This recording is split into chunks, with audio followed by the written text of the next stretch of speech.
Assalamualaikum warahmatullahi wabarakatuh. Kali ini saya akan belajar geografi tentang materi sebaran dan pengelolaan sumber daya alam di Indonesia. Klasifikasi sumber daya alam. Semua potensi alam, baik benda mati maupun makhluk hidup yang bermanfaat bagi manusia untuk memenuhi kebutuhannya disebut sumber daya alam. Sumber daya alam dapat diklasifikasikan berdasarkan sifat, jenis, dan potensinya. Sumber daya alam berdasarkan sifat kelestariannya. Renewable source dapat diperbarui. Contohnya seperti kayu, air, dan udara. Non-renewable source tidak dapat diperbarui. Contohnya batu bara, minyak bumi. Sumber daya alam berdasarkan jenisnya. Ada non-hayati, abiotik, dan hayati biotik. Sumber daya alam berdasarkan potensinya. Ada ruang, energi, dan materi. Potensi dan persebaran sumber daya alam, kehutanan, pertambangan, kelautan, dan pariwisata di Indonesia. Hutan hujan tropis banyak terdapat di Pulau Sumatera, Kalimantan, dan Papua. Hutan musim disebut juga hutan monsun, banyak ditemukan di Jawa Tengah, Jawa Timur, sampai Nusa Tenggara. Hutan hujan pegunungan antara lain tersebar di Sumatera, Sulawesi, Kalimantan, dan Papua. Hutan sabana terdapat di Flores, Sumba, dan Timor. Hutan rawa banyak tersebar di sepanjang pantai timur Sumatera, Kalimantan, Papua, dan Jawa. Hutan mangrove tersebar di Sumatera, Kalimantan, Maluku, Bali, Jawa, dan Papua. Hutan gambut ini tersebar di wilayah Kalimantan Barat, Kalimantan Tengah, Papua, Riau, Sumatera. Hutan lumut terdapat di pegunungan tinggi di Papua, Sumatera, Kalimantan, Sulawesi, dan Jawa. Berdasarkan fungsi pokoknya ada 3 jenis hutan, yaitu sebagai berikut. Hutan konservasi adalah kawasan hutan dengan ciri khas tertentu yang memiliki fungsi pokok, pengaweten keanekaragaman tumbuhan dan satwa serta ekosistemnya. Hutan lindung adalah kawasan hutan yang memiliki fungsi pokok sebagai perlindungan sistem penyangga kehidupan, dan hutan produksi adalah kawasan hutan yang memiliki fungsi pokok memproduksi hasil hutan. Sumber daya pertambangan. Pertambangan adalah suatu kegiatan pengembalian endapan bahan galian berharga dan bernilai ekonomis dari dalam kulit bumi, baik secara mekanis maupun manual, pada permukaan bumi, di bawah permukaan bumi, dan di bawah permukaan air. Minyak bumi adalah hasil proses alami berupa hidrokarbon yang memiliki kondisi tekanan dan temperatur atmosfer berupa fase cair atau padat, termasuk aspal, lilin, mineral atau ozogerit, dan bitumen yang diperoleh dari proses penambangan. Gas bumi adalah proses alami berupa hidrokarbon yang dalam kondisi tekanan dan temperatur atmosfer berupa fase gas yang diperoleh dari proses penambangan minyak dan gas bumi. Batu bara adalah endapan senyawa organik karbon yang terbentuk secara alamiah dari sisa-sisa tumbuhan yang mengalami pertumbuhan tekanan dan suhu dalam waktu jutaan tahun. Emas dan perak adalah logam mulia yang memiliki nilai ekonomis yang tinggi.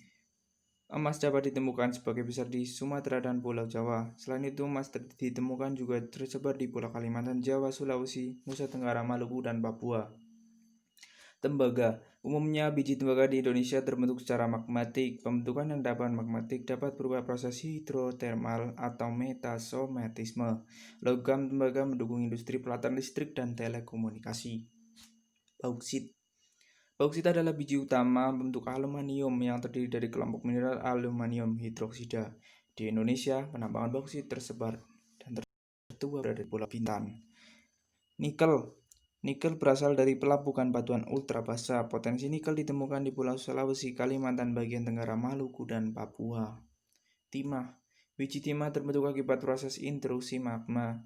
Potensi timah di Indonesia terdapat di Pulau Singkep, Pulau Karimun, Cundur, hingga Bangkinang di daratan samudra sebagian utara dan lanjut hingga Pulau Bangka, Pulau Belitung, dan Pulau Karimata. Intan adalah kristal yang memiliki nilai ekonomis yang sangat tinggi. Intan termasuk mineral karbon yang berupa kristal jernih dan memiliki tingkat kekerasan mineral tertinggi. Penambangan intan terbesar di Indonesia terdapat di Martapura, Kalimantan Selatan. Mangan digunakan proses produksi baja. Potensi tersebut ditemukan di Pulau Sumatera, Kepulauan Riau, Kepulauan Jawa, Pulau Kalimantan, Pulau Sulawesi, Nusa Tenggara, Maluku, dan Papua. Pasir besi terdiri dari mineral opak yang bercampur dengan butiran-butiran dari mineral non-logam. Pasir besi ini antara lain ditemukan di Sumatera, Lombok, Sumba, Flores, dan Timor. Potensi persebaran sumber daya alam kelautan. Indonesia memiliki laut yang luas dengan potensi sumber daya kelautan yang sangat kaya. Hutan mangrove. Hutan mangrove adalah hutan khas yang hidup di sepanjang pantai atau estuari di daerah tropis yang dipengaruhi oleh pasang surut air laut. Luas hutan mangrove di Indonesia sekitar 2,25 juta hektare. Lokasi dominannya di pesisir timur Sumatera, pesisir Kalimantan, dan pesisir selatan Papua. Hutan mangrove bermanfaat untuk mencegah erosi dan abrasi, menyedia makanan untuk plankton, dan sebagai habitat alami bagi berbagai biota. Padang lamun. Lamun adalah tumbuhan tinggi yang sudah sepenuhnya menyesuaikan diri hidup terendam di dalam laut. Namun, lamun tumbuh subur terutama di daerah terbuka pasang surut dan perairan pantai yang dasarnya berupa lumpur, pasir kerikil, dan patahan karang mati. Dengan kedalaman sekitar 4 meter. Terumbu karang. Terumbu karang adalah bangunan kabur bawah laut CaCO3 yang dibentuk oleh jasad hidup seperti karang batu dan alga berkapur. Sebanyak 18% luasan terumbu karang di dunia ada di Indonesia. Terumbu karang penting bagi kehidupan manusia sebagai pelindung fisik terhadap kerusakan pantai, sumber daya hayati, dan objek wisata. Ekoregion Laut Indonesia. Ekoregion Laut Indonesia adalah wilayah perairan laut dengan komposisi spesies yang relatif homogen dan berbeda dengan wilayah yang berdekatan. Indonesia memiliki 18 ekoregion laut, termasuk samudra, selat, dan laut. Potensi dan persebaran sumber daya pariwisata. Pariwisata merupakan sektor yang paling potensial mendatangkan devisa negara. Selain itu, pariwisata juga paling mudah menciptakan lapangan kerja di lingkungan negara-negara ASEAN. Peringkat daya saing pariwisata di Indonesia berada di urutan keempat setelah Singapura, Malaysia, dan Thailand. Potensi pariwisata di Indonesia diantaranya wisata alam, budaya, dan buatan. Wisata alam. Wisata alam adalah bentuk kegiatan rekreasi dan pariwisata yang bermanfaat potensi sumber daya alam, baik dalam keadaan alami maupun setelah ada usaha budidaya. Sumber daya dari wisata ini berupa keanekaragaman dan keunikan lingkungan alam. Hal ini terdapat baik di wilayah perairan laut maupun daratan. Wilayah wisata budaya. Wisata budaya adalah perjalanan yang dilakukan untuk memperluas pandangan hidup dengan cara mengunjungi tempat lain atau ke luar negeri untuk mempelajari keadaan rakyat, kebiasaan dan adat istiadat mereka, cara hidup mereka, serta kebudayaan dan seni mereka. Wisata budaya antara lain mencakup wisata warisan budaya dan sejarah, wisata belanja dan kuliner, serta wisata kota dan desa. Wisata buatan. Wisata buatan adalah kegiatan rekreasi dan pariwisata yang memanfaatkan objek wisata yang dipengaruhi oleh upaya dan aktivitas manusia. Wisata buatan mencakup wisata meeting, incentive, convention, wisata olahraga, dan wisata terintegrasi. Contoh objek wisata buatan antara lain fasilitas rekreasi dan hiburan atau taman bertema, fasilitas peristirahatan terpadu, integrated resort, serta fasilitas rekreasi dan olahraga. Kawasan Strategis Pariwisata Nasional KSPN. 88 kawasan strategis pariwisata nasional KSPN yang terdapat di 50 DPN. Kawasan strategis pariwisata nasional adalah kawasan yang memiliki fungsi utama pariwisata atau memiliki potensi untuk pengembangan pariwisata nasional. Analisis mengenai dampak lingkungan AMDAL dalam pembangunan. AMDAL adalah kajian mengenai dampak penting suatu usaha atau kegiatan yang direncanakan pada lingkungan hidup yang diperlakukan bagi proses pengambilan keputusan tentang penyelenggaraan usaha atau kegiatan yang dapat menimbulkan perubahan terhadap rona lingkungan hidup serta menyebabkan dampak terhadap lingkungan hidup. Jenis rencana usaha dan atau kegiatan yang wajib memiliki analisis mengenai dampak lingkungan hidup adalah sebagai berikut. Bidang multisektor, bidang kehutanan, bidang perindustrian, bidang pekerjaan umum, bidang pertahanan, bidang perhubungan, bidang pertahanan, bidang teknologi satelit. Jenis rencana usaha dan atau kegiatan yang wajib memiliki analisis mengenai dampak lingkungan hidup adalah sebagai berikut. Bidang energi dan sumber daya mineral, bidang ketenaga nukliran, bidang perikanan dan kelautan, bidang pengolahan limbah, bidang perumahan, dan bidang pertanian. Dokumen AMDAL menjadi dasar penetapan keputusan kelayakan lingkungan hidup. Dokumen AMDAL memuat hal-hal sebagai berikut.